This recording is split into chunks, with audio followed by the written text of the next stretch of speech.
My next guest is a graduate of Central Florida, where she studied business administration. Among her many duties, she manages a Job Creators Network media program and communications war room. She also oversees a communication campaign. She became an independent communications consultant specializing in areas including public policy advocacy, media strategies, and crisis communications. Has more than 20 years of experience. Started her career as a public relations manager for Chrysler, where she honed her skills and learned how to interact with the media and the wider public. She is now the president of Job Creators Network Foundation and chief communications officer. Please welcome to the program, Elaine Parker. Hey, Larry. How are you doing? Thanks for having me. I'm doing great. How are you? I am wonderful. So I started out with that little clip about Joe Biden not believing that these excessive benefits people are being paid for COVID relief are discouraging people from going out and looking for a job. The Obama administration doesn't feel that that has anything whatever to do with the fact that employers are crying for employees. Yeah, it was kind of funny when I heard that, and I continue to hear that out of the Biden administration. The reality is, if they actually got out there and spoke to the small business community, they would change their mind, because they are dying for employees. They can't find employees. They're paying employees to show up just to be interviewed, and that's because employees are being paid more money to stay home than to come to work, and it's because of those federal unemployment benefits. People are making more money.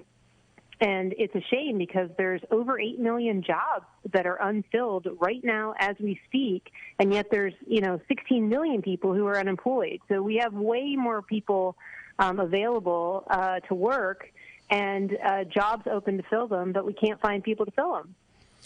By the way, anybody interested in helping out, please go to joinjcn.com right now to learn more. That's joinjcn.com.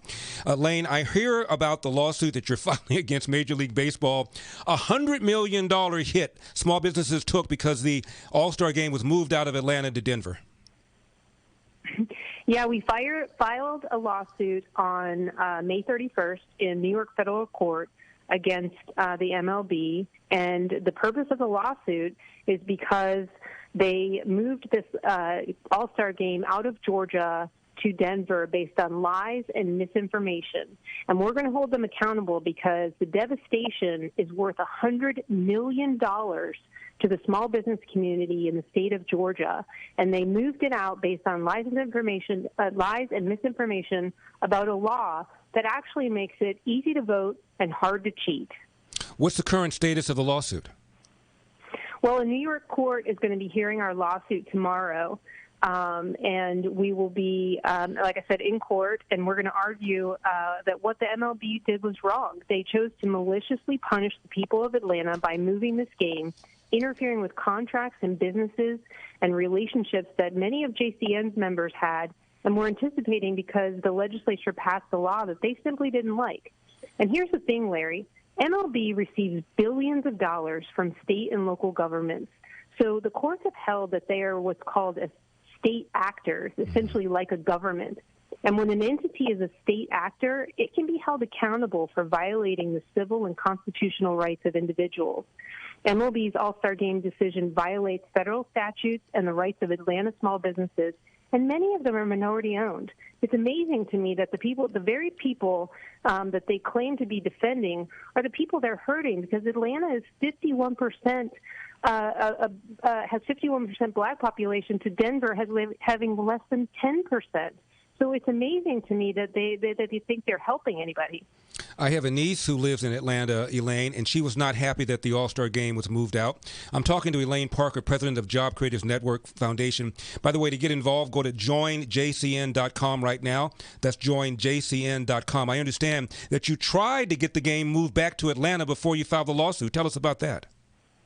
This has really been a last resort. We didn't want to file a lawsuit. This has been our last resort. I mean, we sent a letter to the commissioner, Commissioner Rob Manfred. He didn't listen to us. We took out a full-page ad in the New York Times. He didn't listen to us. We put up 2 billboards in Times Square right down the street from his building. He didn't listen to us. We sent protesters outside his building. So, yes, we're stuck here filing this lawsuit, and he has no choice but to listen. And it's sad that it's come down to this, but Atlanta business owners have been badly damaged by this decision, and we're going to hold the MLB and the Players Association accountable, and we're going to right this wrong and demand that they immediately bring this game back to Atlanta or establish a relief fund for all the small businesses that have been hurt.